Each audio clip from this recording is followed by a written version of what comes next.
श्री स्वामी समर्थ। आज आपण या व्हिडिओतून यंदा लक्ष्मीपूजन कधी आहे, लक्ष्मीपूजनाचा शुभ मुहूर्त काय आहे, अगदी साध्या सोप्या पद्धतीने कोणीही करू शकेल असं लक्ष्मीपूजन कसं करावं, लक्ष्मीपूजन म्हणजे धनाची देवता माता लक्ष्मी यांचं पूजन आपण मोठ्या उत्साहाने आणि आपापल्या परीने आपल्या ऐपतीने करत असतो। तर प्रत्येकजण त्यांच्या इच्छेने आणि त्यांच्या ऐपतीनुसार हे लक्ष्मीपूजन करत असतं। लक्ष्मीपूजनामध्ये सजावटीपेक्षा शास्त्रानुसार विधिवत लक्ष्मीपूजन कसं करावं हे आज मी तुम्हाला या व्हिडिओतून दाखवणार आहे। तर लक्ष्मीपूजन म्हणजे फक्त पैसे पूजणे किंवा दागिने पूजणे नाही, तर या दिवशी लक्ष्मी, कुबेर, गणपती पूजनाला खूप महत्त्व आहे आणि लक्ष्मीच्या आवडत्या वस्तू या पूजेमध्ये असायलाच हव्या, जेणेकरून माता लक्ष्मीची कृपादृष्टी सगळ्यांवर होवी। तर आपण जेव्हा लक्ष्मीपूजन करतो तेव्हा आपलं फक्त लक्ष वेधून घेतं तो म्हणजे पैसा आणि आपण पूजलेले दागिने, परंतु याशिवायही अशा काही गोष्टी आहेत त्या लक्ष्मीला अत्यंत प्रिय आहेत। तर आपण या लक्ष्मीपूजनामध्ये पैसे आणि दागिने तर मोठ्या प्रमाणात पूजतोच, परंतु आपण ज्या काही महत्त्वाच्या आणि शास्त्रानुसार जे पूजन केलं जातं या वस्तू पूजायला विसरतो, त्यामुळे आपल्यावरती माता लक्ष्मीची कृपा होत नाही। तर अशा योग्य वस्तू आणि योग्य पद्धतीने लक्ष्मीपूजन कसं करावं, अगदी प्रत्येकजण हा लक्ष्मीपूजन करू शकतो आणि योग्य रीतीने जर आपण एखादी पूजा केली तर त्याचं संपूर्ण फळ आपल्याला मिळत असतं। लक्ष्मीपूजनामध्ये आपण 1 रुपया पूजावा की आपण 1 लाख रुपये पूजावे, आपण आपल्या ऐपतीनुसार कितीही पैसे पूजू शकतो। अगदी 1 रुपयाला सुद्धा तेवढंच महत्त्व आहे आणि 1 लाख रुपयाला देखील तेवढंच महत्त्व आहे। त्यामुळे फक्त पैसे आणि दागिने न पूजता आपण विधिवत योग्य पद्धतीने लक्ष्मीपूजन कसं करावं हे आज या व्हिडिओतून मी तुम्हाला दाखवणार आहे। तर माझ्या व्हिडिओतून मी तुम्हाला नेहमीच शास्त्रानुसार विधिवत आणि योग्य पद्धतीने पूजा कशी करायची ती सांगत असते। माझे व्हिडिओ तुम्हाला जर आवडत असतील तर चॅनलला नक्की सबस्क्राईब करा, शेजारील बेल आयकन ही क्लिक करा, म्हणजे मी जेव्हा नवीन व्हिडिओ अपलोड करेन त्याचे नोटिफिकेशन तुम्हाला तुमच्या फोनवरती मिळेल। आणि माझे व्हिडिओ पाहिल्यानंतर त्या व्हिडिओला एक लाईक करा आणि जास्तीत जास्त लोकांपर्यंत शेअर करा। तर लक्ष्मीपूजन हे सायंकाळच्या वेळेस केलं जातं, तर पूजेचा शुभ मुहूर्त मी तुम्हाला पुढे सांगणारच आहे। तर लक्ष्मीपूजनाच्या दिवशी आपण आपलं घर तर स्वच्छ करायचंच आहे, तर संध्याकाळी आपण ही पूजा मांडायची आहे। त्यासाठी पहिल्यांदा आपण रांगोळीने स्वस्तिक काढायचं आणि त्यावरती हळदी कुंकू वाहून त्यावरती तुम्ही पाट किंवा चौरंग मांडून घ्यायचा आहे। तर लक्ष्मीपूजनासाठी किंवा कोणत्याही पूजेसाठी पहिल्यांदा तुम्ही लक्ष्मीची पावले किंवा स्वस्तिक काढून घ्या। तर इथे मी साच्याने जसं लक्ष्मीची पावले आणि स्वस्तिक काढून घेतलेलं आहे आणि रांगोळीवरती हळदी कुंकू वाहून भूमिपूजन करूनच आपण भूमिमातेच्या साक्षीने या पूजेला सुरुवात करायची आहे। त्यानंतर आपण सर्वात आधी दीप प्रज्वलन करून घ्यायचं आहे, कारण की दिव्याच्या साक्षीने प्रत्येक पूजा केली जाते आणि आपण जी पूजा करतो ती पूजा देवापर्यंत पोहोचवण्याचं काम हे दिव्याचं असतं। दिव्याची पूजा करत असताना शुभम करोति कल्याणम आरोग्यम धनसंपदा शत्रुबुद्धी विनाशाय दीपक ज्योती नमस्तुते हा मंत्र तुम्ही म्हणू शकता किंवा तुम्ही दिव्या दिव्या दीपककार हा श्लोक देखील म्हणू शकता। दिव्याला नमस्कार करून आपण पूजेला सुरुवात करूया। ओम केशवाय नमः, ओम नारायणाय नमः, ओम माधवाय नमः, ओम गोविंदाय नमः असं बोलत आपण डाव्या हाताने उजव्या हातामध्ये एक पळी पाणी घ्यायचे। 3 पळी पाणी आपण प्यायचं आहे आणि 4थी पळी पाणी आपण गोविंदाय नमः म्हणून हे पाणी आपण तांबण्यामध्ये सोडायचे। त्यानंतर आपण हातामध्ये 1 पळी पाणी घेऊन त्यामध्ये हळदी कुंकू अक्षदा आणि फुलांच्या पाकळ्या घालायच्या आहेत आणि आपलं नाव गोत्र सांगायचं आहे। त्यानंतर आपण सर्व देवदेवतांना या पूजेसाठी आमंत्रित करायचं आहे की मी ही पूजा आहे ती लक्ष्मीपूजनाची पूजा करत आहे असं सांगायचं आहे। त्यानंतर सांगून सगळ्या देवांना आपल्या पूजेमध्ये आमंत्रित करायचं आहे आणि आपण पूजेला सुरुवात करायचं आहे। आपण कोणतीही पूजा ही विधिवत केल्याने त्याचं संपूर्ण फळ आपल्याला मिळतं। त्यासाठी जेव्हा आपल्याकडे लक्ष्मीपूजनाची पूजा असो किंवा गणपतीची प्रतिष्ठापना असो, अशा मोठ्या पूजेना आपण ब्राह्मणांना घरी बोलावून पूजा करतो, कारण की विधिवत केलेल्या पूजेमुळे संपूर्ण फळ मिळते। परंतु तुम्ही अशा पद्धतीने योग्य पद्धतीने जर पूजा केली तर नक्कीच पूजेचं संपूर्ण फळ तुम्हाला मिळणार आहे। तर यानंतर आपण कलश स्थापना करणार आहोत। कलश स्थापना करण्यासाठी तांदळाचं अष्टदल कमल काढलेलं आहे। शक्यतो हळदी कुंकू मिक्स करून रंगीत तांदूळ घ्यावेत, कारण की माता लक्ष्मीला जेव्हा आपण तांदूळ अर्पण करतो तर ते रंगीत असावे। त्यासाठी हळदी कुंकू मिक्स करून तांदूळ घेतलेले आहेत। अष्टदल कमल काढून घेतलेलं आहे, त्यावरती आपण पाण्याने भरलेला कलश ठेवलेला आहे। कलशाच्या गळ्याला लाल धागा गुंडाळून घेतलेला आहे। कलशावरती ओल्या आकाशकंदाने आपण स्वस्तिक काढलेला आहे। स्वस्तिकमध्ये 4 बिंदू आणि डाव्या उजव्या बाजूला 2 दांड्या असाव्यात। त्यानंतर हळदी कुंकवाची 5 बोटे उठून घेतलेले आहेत। कलशामध्ये हळदी कुंकू अक्षदा, 1 फूल, 1 रुपयाचं नाणं आणि 1 सुपारी घातलेले। त्यावरती आपण श्रीफळ म्हणजे नारळ ठेवायचे आहे। नारळाची शेंडी वरच्या बाजूला येईल अशी ठेवायचे। त्यानंतर हळदी कुंकू पुष्प अक्षदा कलशाला ओवाळायचं आहे। त्यानंतर आपण ज्या कलशावरती कापसाचं वस्त्र घालायचं आहे। तुम्ही कलशाला दागिने देखील घालू शकता, परंतु कापसाच्या वस्त्राला खूप महत्त्व आहे, कारण की पांढऱ्या रंगाचा संबंध हा थेट शुक्र ग्रहाशी असतो आणि शुक्र ग्रहाचा संबंध आपलं ऐश्वर्य, धनसंपत्ती यासाठी असतो। त्यासाठी आपण पांढऱ्या रंगाच्या वस्तू लक्ष्मी पूजनामध्ये नक्कीच वापरायच्या आहेत। तर यानंतर आराध्य दैवत श्री गणपतीची पूजा करून घेऊया। तर गणपतीला आपण प्रथम स्नान घालून घ्यायचंय। गणपतीला या दिवशी पंचामृताने अभिषेक नक्की घाला।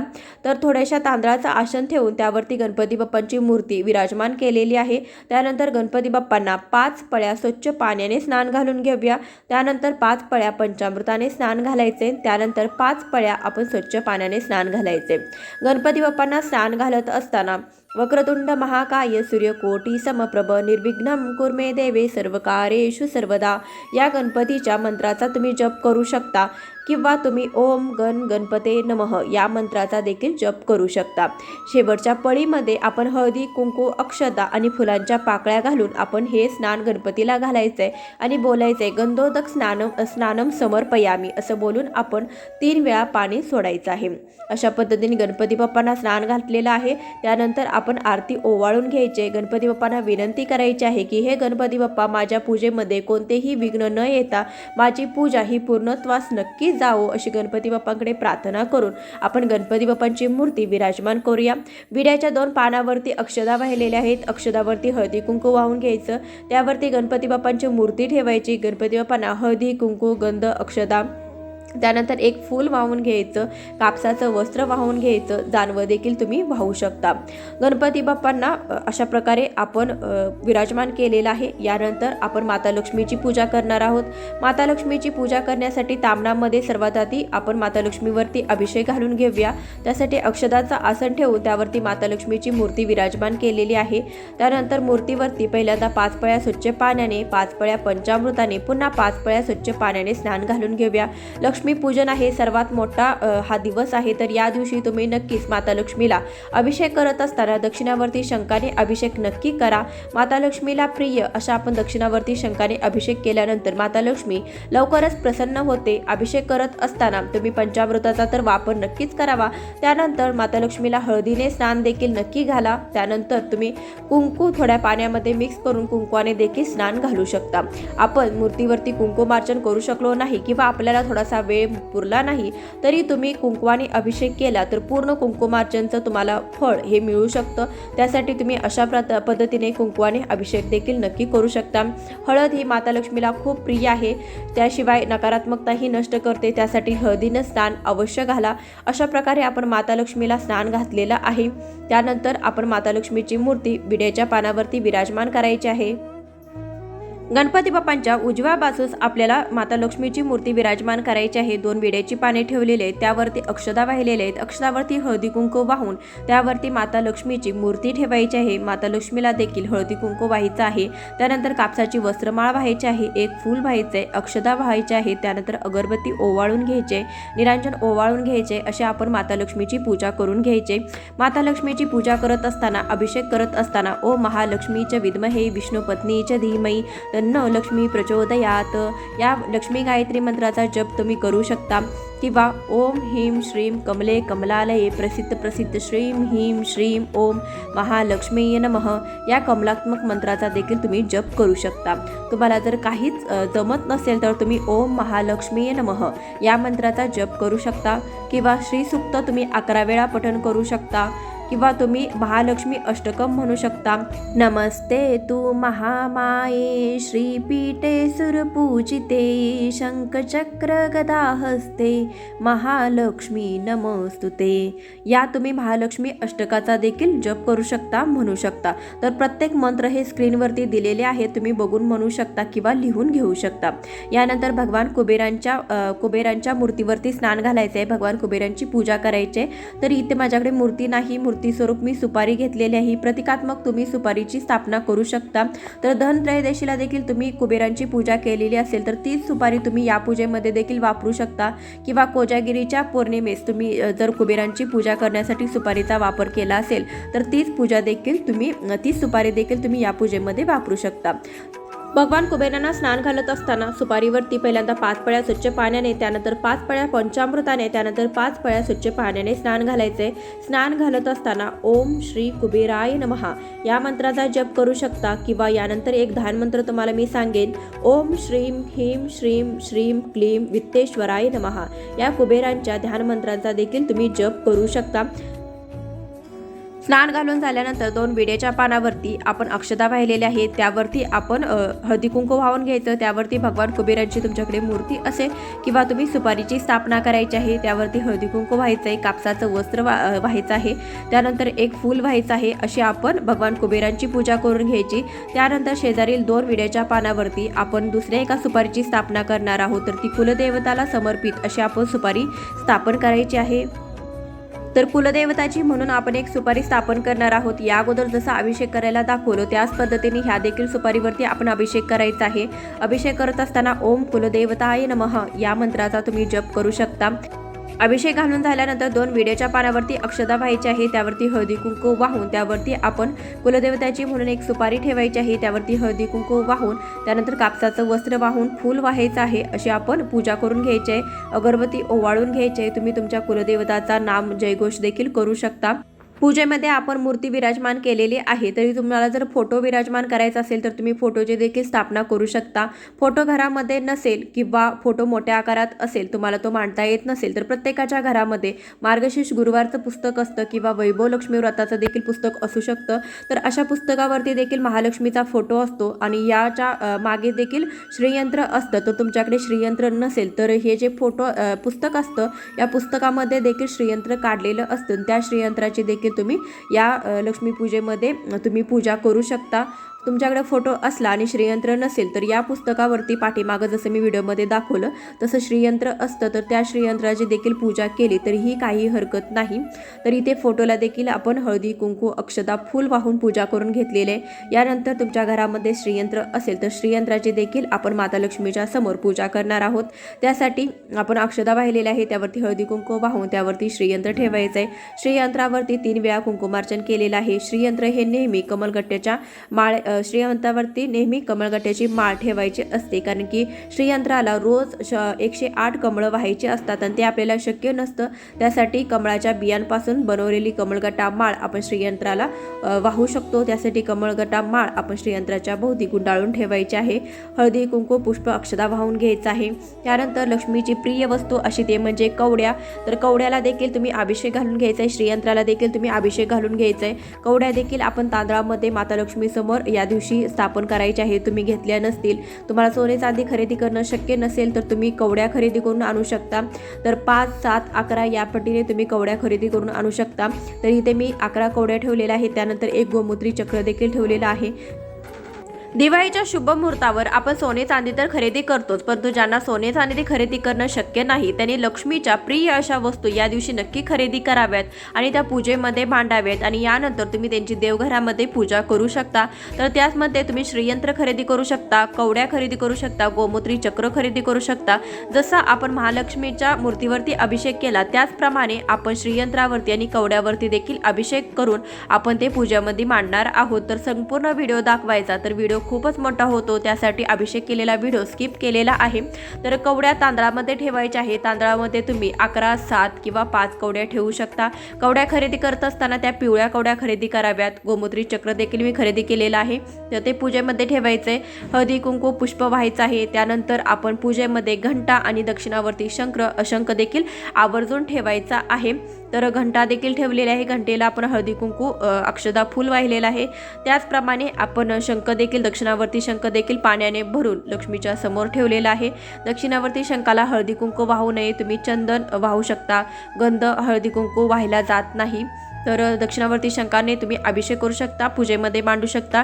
शक्य असल्यास तर या दिवशी नक्की खरेदी करा. त्यानंतर आपण या दिवशी आपल्या लक्ष्मीचं म्हणजे धनाचं म्हणजे पैशाचं देखील पूजन करतो, सोन्या चांदीच्या भांड्याचं देखील पूजन करतो. तर जी काही तुम्ही खरेदी केलेली आहे ती देखील तुम्हाला या दिवशी पूजेमध्ये मांडायचं आहे. त्यांची हळदी कुंकू पुष्प अक्षदा वाहून पूजा करायची आहे.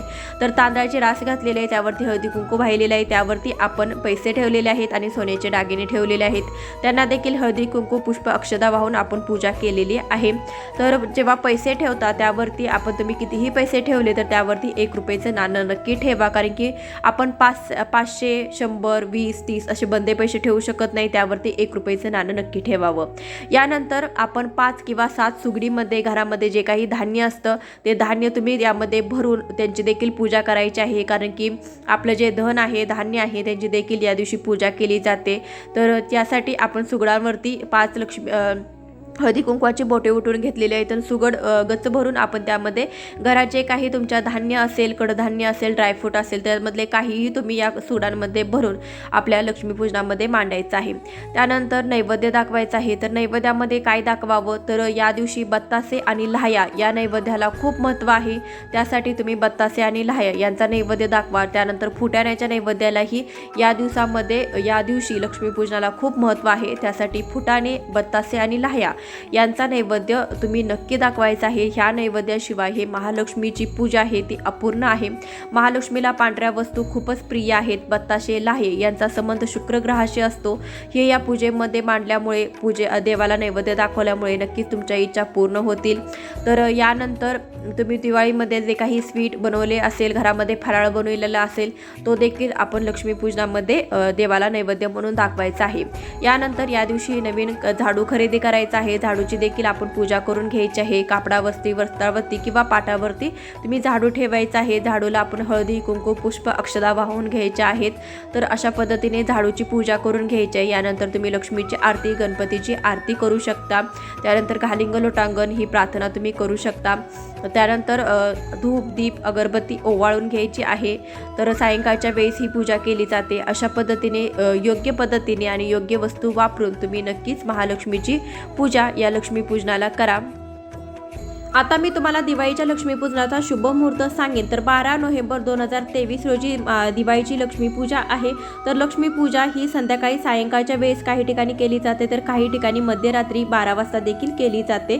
तर तुम्ही सायंकाळी जर पूजा करणार असाल तर सायंकाळच्या पूजेचा मुहूर्त आहे 5:40 सुरू होतोय ते 7:36 असेल. म्हणजे तिन्ही सांजेला लक्ष्मी येण्याच्या वेळेस देखील तुम्ही ही पूजा करू शकता. परंतु काही ठिकाणी मध्यरात्री 12 नंतर ही पूजा केली जाते. तर मध्यरात्रीचा जो शुभ मुहूर्त आहे तो रात्री 11:49 सुरू होतोय ते 12:31 आहे. तर तुम्ही तुमच्या योग्यतेनुसार, तुम्हाला तुमच्या परंपरेनुसार तुम्ही जेव्हा पूजा करणार असाल तर सायंकाळचा आणि संध्याकाळचा दोन्ही मुहूर्त मी तुम्हाला सांगितलेले आहेत. तर या वेळेत देखील तुम्ही जी पूजा असते ती पूजा करू शकता. या दिवशी हिशोबाच्या वह्यांचं वहीपूजन देखील केलं जातं. तर काही ठिकाणी लक्ष्मीपूजनाला केलं जातं, तर काही ठिकाणी दिवाळीच्या पाडव्याला केलं जातं. तर तुमच्याकडे जशी पद्धत आहे त्यानुसार तुम्ही वहीपूजन करू शकता. या दिवशी तुम्हाला करायचं असेल तर याच पूजेमध्ये तुम्ही हिशोबाची वही आणून त्यावरती ओल्या कुंकवाने स्वस्तिक काढायचं आहे. स्वस्तिकच्या मध्यभागी 4 बिंदू आणि दोन्ही साईडला आपण 2-2 दांड्या काढायच्या आहेत. त्यानंतर हळदी कुंकू व्हायचं आहे. त्यानंतर वहीवरती तुम्ही श्री गणेशाय नमः, श्री महालक्ष्मी नमः असं लिहायचं आहे आणि वहीपूजन करायचं आहे. तर अशा प्रकारे तुम्ही वहीपूजन करू शकता. तर आज मी तुम्हाला लक्ष्मीपूजनाविषयीची बरीचशी माहिती देण्याचा प्रयत्न केलेला आहे. व्हिडिओ कसा वाटला हे कमेंटद्वारे नक्की सांगा. चॅनलवर नवीन असाल, पहिल्यांदाच माझे व्हिडिओ पाहत असाल तर चॅनलला अवश्य सबस्क्राईब करा आणि जास्तीत जास्त लोकांपर्यंत शेअर करा. भेटूया अशाच एखाद्या व्हिडिओसोबत. तोपर्यंत खूप खूप धन्यवाद. श्री स्वामी समर्थ. जय जय स्वामी समर्थ. माझ्याकडून तुम्हा सर्वांना दीपावलीच्या खूप खूप शुभेच्छा.